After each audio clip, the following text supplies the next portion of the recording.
أعوذ بالله من الشيطان الرجيم بسم الله الرحمن الرحيم الحمد لله رب العالمين والصلاة والسلام على رسوله الأمين سيدنا وحبيبنا محمد وعلى آله وصحبه أجمعين أما بعد السلام عليكم ورحمة الله وبركاته.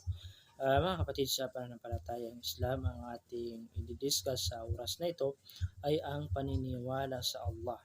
Ang paniniwala sa Allah subhanahu wa ta'ala. Bilang isang Muslim, alhamdulillah, tayo ay naniniwala na ang ating Panginoon na nag-iisa ng walang katambal ay si Allah. At si Allah subhanahu wa ta'ala ay siya po ang lumikha sa kalangitan at kalupaan. Siya ang ating Panginoon. Ay narapat lamang sa isang tao na sasambahin natin si Allah subhanahu wa ta'ala, mga kapatid ko sa pananampalatayang Islam. Tayo ay napakaswerte dahil tayo ay nasa tamang relihiyon. Napakaraming mga relihiyon dito sa mundo at iba-iba ang kanilang sinasamba. Mayroong mga tao na sinasamba nila ay propeta. Mayroong mga tao na sinasamba nila ay mga Diyos-Diyosan. Ito yung mga kahoy. Subhanallah. Mayroon din mga tao na sumasamba ng mga hayop, gaya ng baka. At mayroon din mga tao na sinasamba nila ay araw o di kaya ay buwan. Subhanallah, mga kapatid ko sa pananampalatayang Islam. Pero tayo na ang ating relihiyong Islam ay alhamdulillah, dahil alam natin tayo ay nasa katotohanan, alam natin na wala tayong karapat-dapat na sasambahin maliban lamang sa Allah subhanahu wa ta'ala.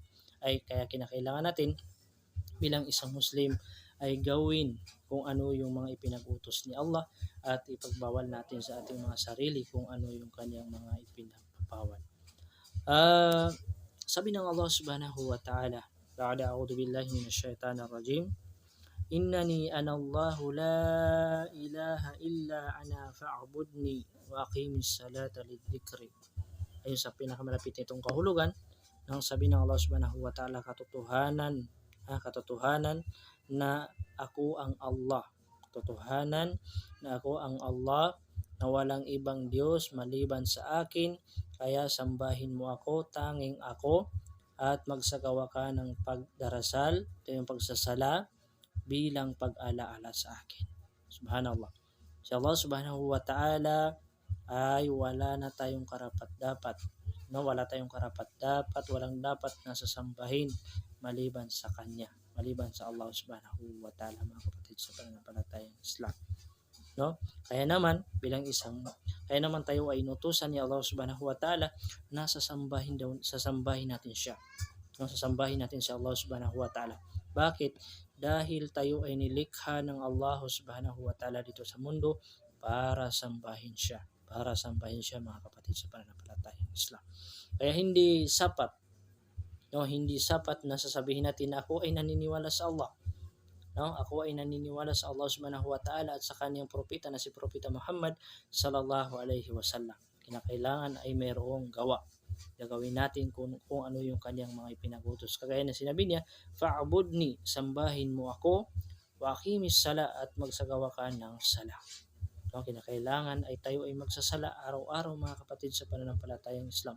Ito yung 5 beses na pagsasala, mga kapatid ko sa pananampalatayang Islam. Ang pagsasala ay ito po ay obligado, ito ay wajib sa lahat ng mga Muslim na naniniwala sa Allah subhanahu wa ta'ala. Ibig sabihin ng wajib na kapag ito ay hindi mo ginawa ay magkakaroon ka ng kasalanan. Magkakaroon ka ng kasalanan dito at ipaparusa sa iyo sa kabilang buhay, mga kapatid ko sa pananampalatayang Islam.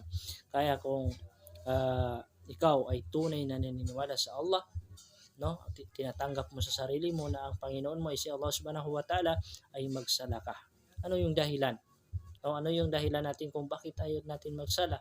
Alam na naman natin na ang karapat-dapat na sasambahin ay si Allah, pero hindi natin ginagawa yung kanyang sinabi na fa'budni, sambahin mo ako at magsagawa ka ng pagdarasal bilang pag-alaala sa akin.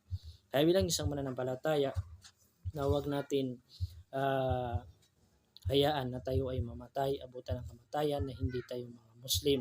Sikapin natin na yung natitirang buhay natin dito sa mundo ay ito ay maigugol natin makagawa tayo ng mga gawain ng mga pagsamba sa Allah subhanahu wa ta'ala. Mga kapatid sa pananampalatayang Islam, kinakailangan natin maniwala, tunay na tayo ay maniwala sa Allah subhanahu wa ta'ala, dahil mayroong mga tao na nagsasabi na kami ay naniniwala, no? Kami ay naniniwala sa Allah at kami rin ay naniniwala sa kabilang buhay, ngunit ang totoo ay hindi sila tunay na naniniwala sa Allah subhanahu wa ta'ala. Ibig sabihin ay sila ay nagkukunwari, mga kapatid ko sa pananampalatayang Islam.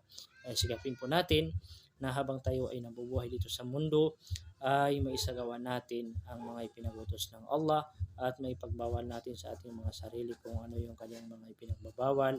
Assalamu alaikum warahmatullahi wabarakatuh.